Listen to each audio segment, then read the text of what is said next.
Hello, all English learner.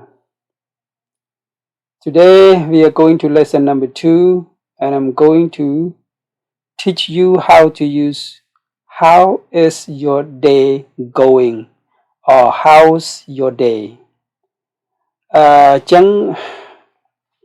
បងប្អូនរៀនភាសាអង់គ្លេសមកច្រើនដែរមកហើយយើង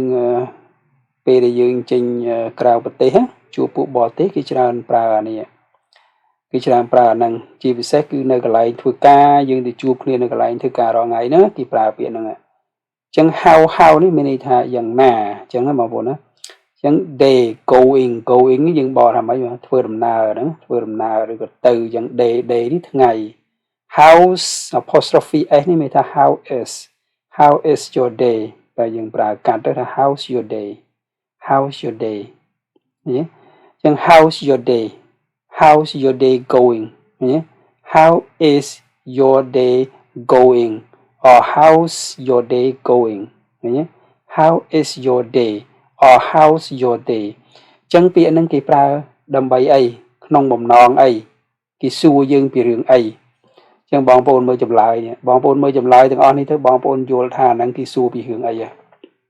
បាទចឹងនេះខ្ញុំគ្រាន់ចង់បង្រៀនបងប្អូនឲ្យចេះនៅអ្វីដែលគេនិយមប្រើពេលយើងទៅធ្វើការទៅអីរាល់ថ្ងៃមិនសូវឮសូរពាក្យ how are you ទេ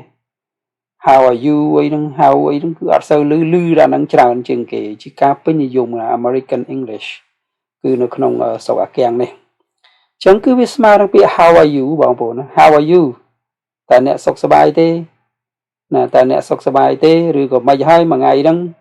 មានបញ្ហាអីដែរចឹងមកអត្ថន័យ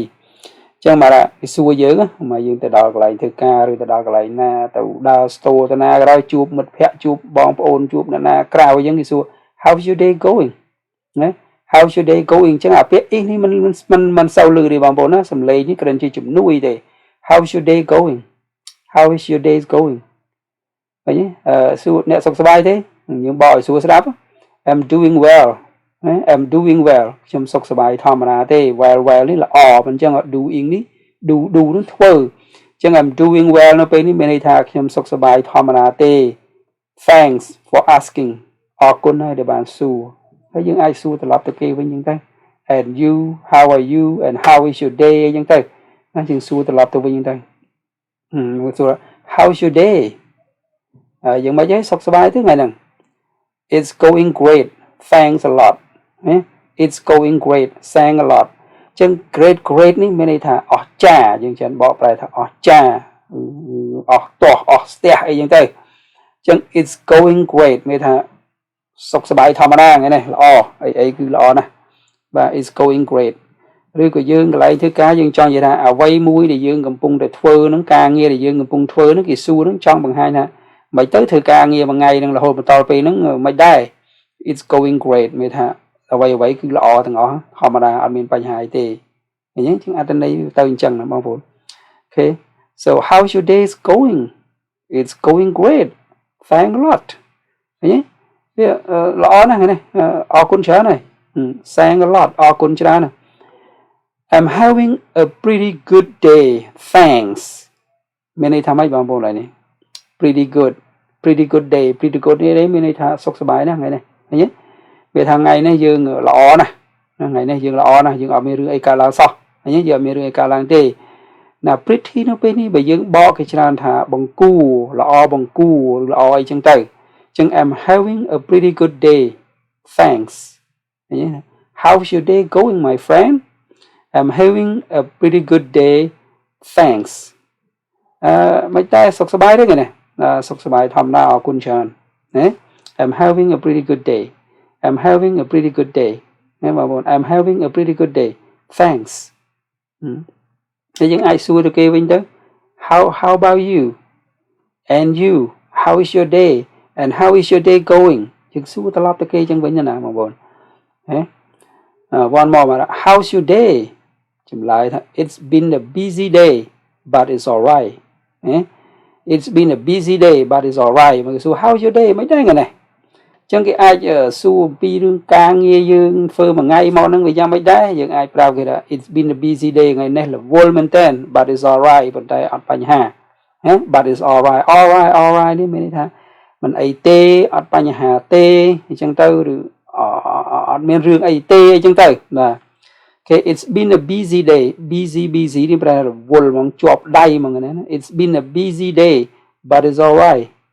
នៅកន្លែងនេះគេប្រើ clear perfect ខ្ញុំមិនតាន់បង្រៀនកាលបងប្អូនអញ្ចឹងគេប្រើ clear perfect ចង់និយាយថាតាំងពីយើងទៅធ្វើការរហូតមកទល់ម៉ោងប៉ុណ្ណេះអញ្ចឹងវានៅតែរវល់អញ្ចឹងទៅគេប្រើជា clear present perfect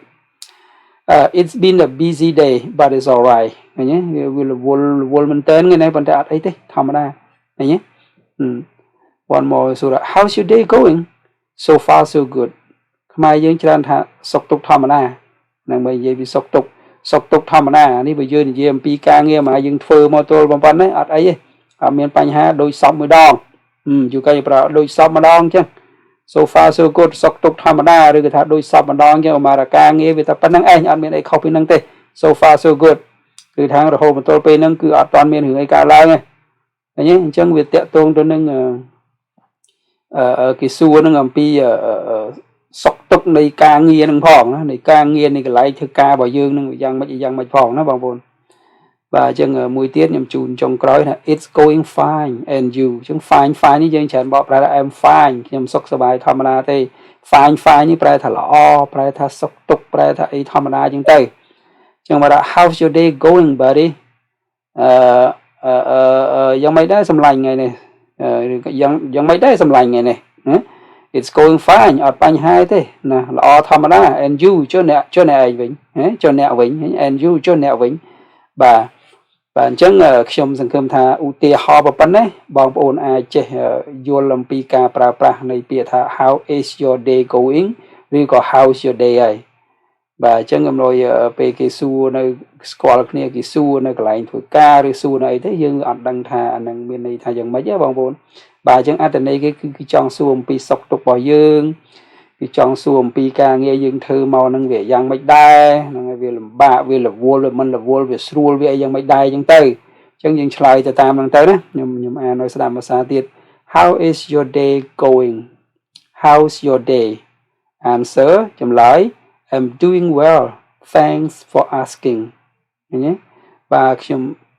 អានឲ្យអង់គ្លេសឲ្យស្ដាប់ព្រោះខ្ញុំបកប្រែឲ្យហើយណា It's going great thank a lot ឃើញទេ I'm having a pretty good day thanks It's been a busy day but it's alright so far so good It's going fine and you អូខេអញ្ចឹងសម្រាប់មេរៀនមួយនេះជួបគ្នាប៉ុណ្ណឹងចាស់